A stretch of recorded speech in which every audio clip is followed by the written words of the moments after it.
Ayan. Ayan. Hi, I'm here in my hometown, and then this is my house, my vacation house in Barangay Rizal, Dulag, Leyte.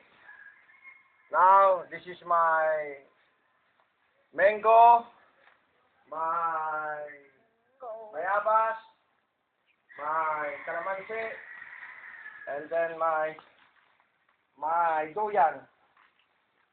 And then this is my house and my vacation house in Philippines. Now I'm here in the Philippines. I just want to take a rest because I'm so tired in San Francisco and very cold in San Francisco.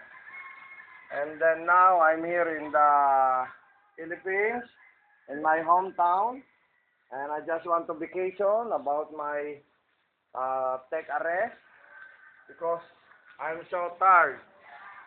My business in San Francisco, California. And then Cut! take a rest. Okay. Bye. Paulit-ulit naman yung ano mo, tek.